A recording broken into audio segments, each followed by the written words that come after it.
Restorative rest. It's a decided difference. A Decided Difference, the podcast devoted to your success and happiness. You choose the change you want. A Decided Difference will help you achieve it. Now here's your host, Lou Ann Clark. I fully intended to create a new podcast episode a couple of weeks ago. But as that week wore on, I came to realize how little mental and physical energy I had to give to it.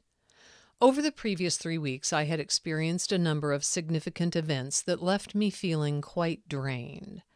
I had traveled 6.5 hours one way to attend an intensive workshop, and as I was on my way home from that event, I started coming down with some kind of illness.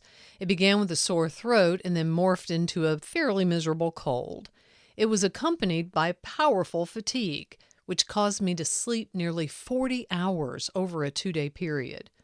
Unfortunately, that sleep didn't leave me feeling refreshed.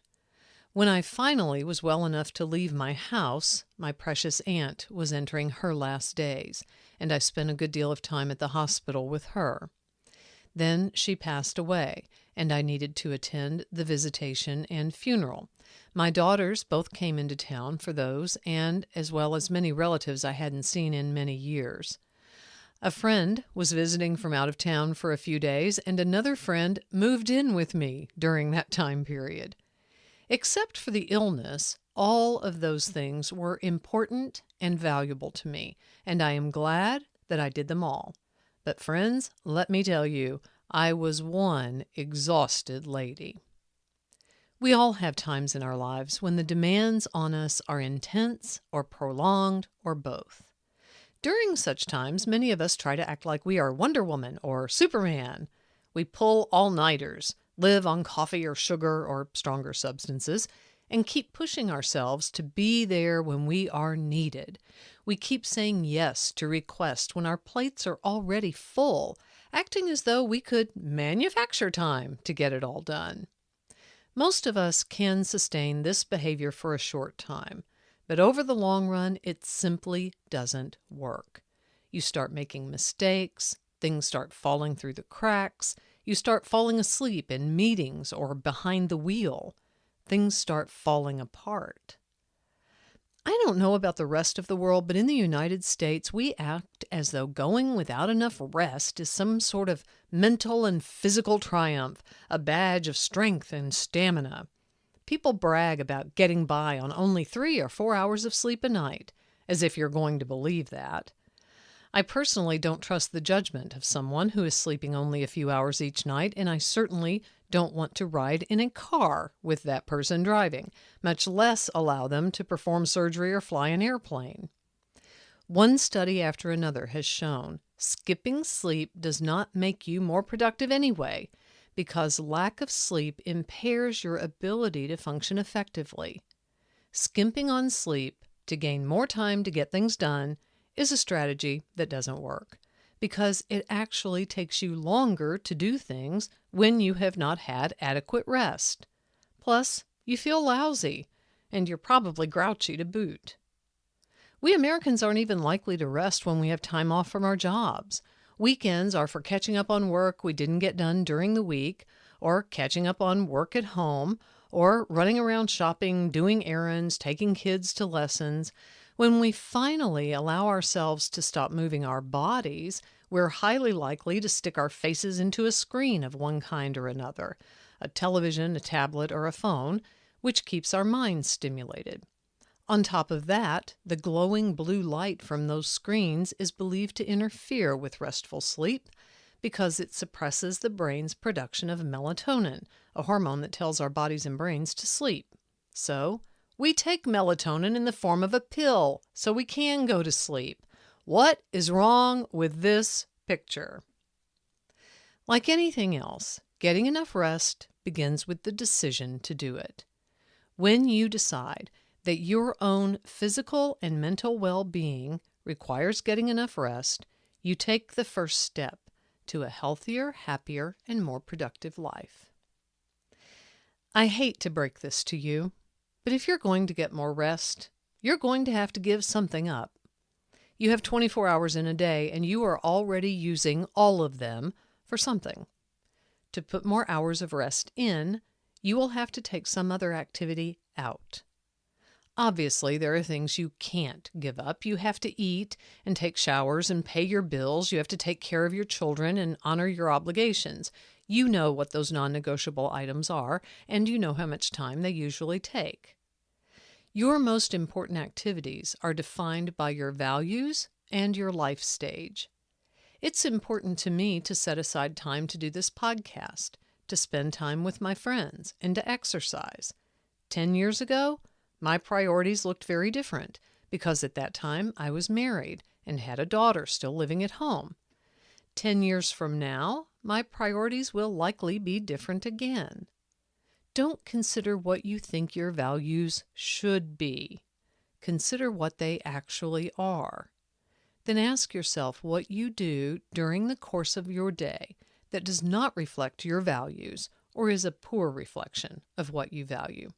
Think about what you could gain if you just decided to abandon those activities. Does that thought horrify you? It may, even if you're thinking of giving up doing things that are of low value to you. Humans tend to be loss averse. That means we don't like to give things up. We often try to avoid losing whatever we already have, even if it means we would have a chance to gain something better. That applies to activities as well as to material things. I think there is a specific type of activity most of us could easily exchange for real rest. I call it fake relaxation, and I probably do it as much as anyone does. By fake relaxation, I mean doing things that are somewhat enjoyable, but which keep you from fully resting. Watching television practically defines this category. You think you're relaxing, and you partially are, but your brain is still either engaged or distracted, rather than being at peace. I don't watch much television, but my fake relaxation still involves screen time. It takes the form of scrolling through Facebook and playing games on my phone. I have recently been consciously cutting down on the amount of time I spend on Facebook, and much to my chagrin, I do find I'm getting more rest in addition to feeling better in general. Facebook definitely feeds my fear of missing out. And by spending time on Facebook, I actually am missing out on things I enjoy more. I've played a couple of games on my phone for years, but lately I find myself frustrated with them, largely because both of them have added new features that create distractions. Okay, seriously, if anyone knows how to kill that stupid pig in Trivia Crack, please let me know. I will probably continue to play Words with Friends, but I've reduced the number of games I play, and I no longer take requests from new opponents. When I realized I was starting to resent the amount of time the games took, I knew it was time to stop my fake relaxing. Having said all that, I do believe in the value of restorative activity. I define this as anything you're actively involved in doing, mentally or physically or both, that makes you feel refreshed and rejuvenated. For me, this category includes things like walking in the sunshine, for enjoyment, not primarily to burn calories, and crocheting, trying new recipes, and reading fiction. For others I know, this category includes woodworking, writing poetry, painting, and photography. You may end up producing something when you engage in these activities, but that is not the main goal. Enjoying the process is the point. You may think you get restorative rest by taking vacations, and some vacations do provide good opportunities for rest. However, if your idea of a vacation is seeing every site in a major city in a week, or taking in 5 theme parks in 5 days with 2 children, I'm going to hazard a guess that your vacations are not very restful. I'm not opposed to that kind of travel if it's what you enjoy, but I will offer an idea from my family for you to think about. We make a distinction between traveling and vacationing. Traveling means taking time out from your job or your usual life and working just as hard at going somewhere.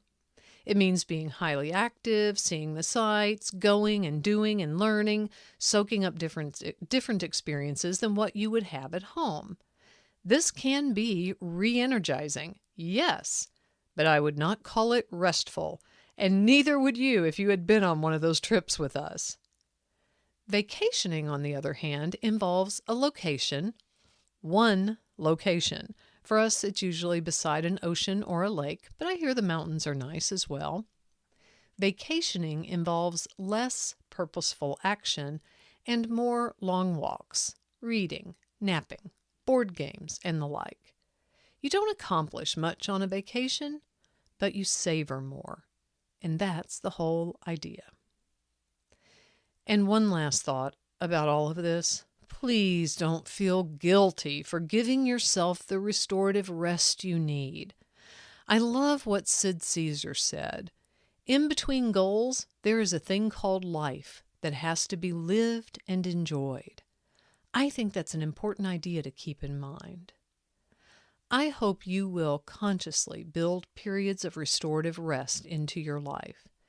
Get more sleep, or give up a weekend obligation in order to pursue a hobby that refreshes you. Or let yourself take a vacation built around relaxing rather than doing. Or do all of the above, plus anything else you can think of that will allow you to recharge and feel like a human being instead of always a human doing. As always, I invite you to reach out with questions, comments, or ideas for future podcast episodes for topics. Email me at luann@luannclark.com, use the contact form at decideddifference.com, or send a message to A Decided Difference on Facebook. I hope you have a restful week. And remember, the world doesn't change. You do.